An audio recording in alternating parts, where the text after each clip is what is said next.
या हवेली का रहस्य। गांव के बाहर एक पुरानी हवेली खंडहर बन चुकी थी। कहते हैं वहां कोई नहीं जाता क्योंकि रात होते ही वहां से अजीब सी आवाजें आती हैं, किसी के चीखने, दरवाजे खड़कने और जंजीरें घसीटने की। कोई इसे सच्चाई नहीं मानता था, लेकिन गांव के किशोर अक्सर बहादुरी दिखाने के लिए वहां जाने की बात करते थे। एक रात 4 दोस्त राहुल, मोहित, प्रिया और सोनू शर्त लगाकर हवेली में घुसने चले गए। हवेली का बड़ा दरवाजा धक्का देते ही खुल गया। अंदर घुप अंधेरा था। चारों ने मोबाइल की टॉर्च जलाई और धीरे धीरे अंदर बढ़ने लगे। हवेली में जाले, टूटी दीवारें और जगह जगह अजीब सी सीलन की बदबू फैली थी। चलते चलते वो एक बड़े हॉल में पहुंचे। वहां दीवार पर पुरानी पेंटिंग्स टंगी थीं, एक बूढ़ा राजा, रानी और एक छोटी बच्ची।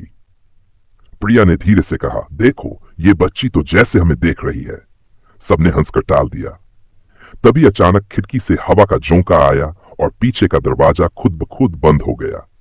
सोनू ने दरवाजा खोलने की कोशिश की, लेकिन वो जैसे अंदर से बंद हो गया था। अब सबको डर लगने लगा।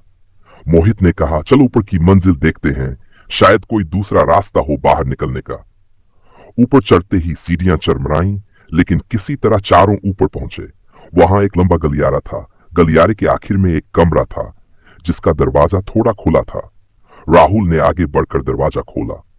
अंदर एक पुराना झूला था जो अपने आप धीरे धीरे हिल रहा था, जबकि वहां कोई नहीं था। तभी प्रिया को एक लड़की की हंसी सुनाई दी। उसने कांपते हुए कहा, तुम लोगों ने सुना? कोई बच्ची हंस रही है। अब सबकी रूह कांप गई। झूले पर अब एक धुंधली परछाई दिख रही थी, एक छोटी बच्ची की। बच्ची ने गर्दन घुमाकर उनकी तरफ देखा और बोली, तुम लोग मेरे खिलौने क्यों लेकर आए हो? राहुल ने डरते हुए कहा, कौन हो तुम? लड़की बोली, मेरा नाम चंपा है। सब मुझे यहां छोड़कर चले गए, अब तुम भी यही रहोगे।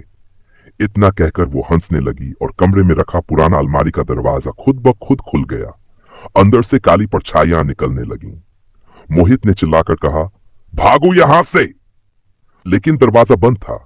सबने मिलकर दरवाजा तोड़ा और नीचे की तरफ भागे। पीछे पीछे किसी के पैरों की आवाज आने लगी। गर्मी में भी हवेली के अंदर बर्फ जैसी ठंडक थी। भागते भागते सोनू पीछे छूट गया। बाकी तीनों ने मुड़कर देखा, सोनू गायब था। अब राहुल, मोहित और प्रिया ने आखिरी कोशिश की। उन्होंने खिड़की तोड़ी और कांच से कूदकर बाहर आ गए। घुटनों में चोट लगी, लेकिन वो बाहर थे। पीछे मुड़कर देखा तो हवेली के अंदर की खिड़कियों में वही बच्ची खड़ी मुस्कुरा रही थी। सुबह गांव वालों को हवेली के पास सोनू बेहोश मिला, लेकिन जब वो होश में आया तो बस एक ही बात कहता रहा, चंपा, चंपा मुझे अपने साथ ले जाएगी। कहते हैं आज भी उस हवेली में कोई गया तो लौटकर नहीं आया। और चंपा अब भी अपने नए दोस्तों की तलाश में हवेली में झूला झूल रही है।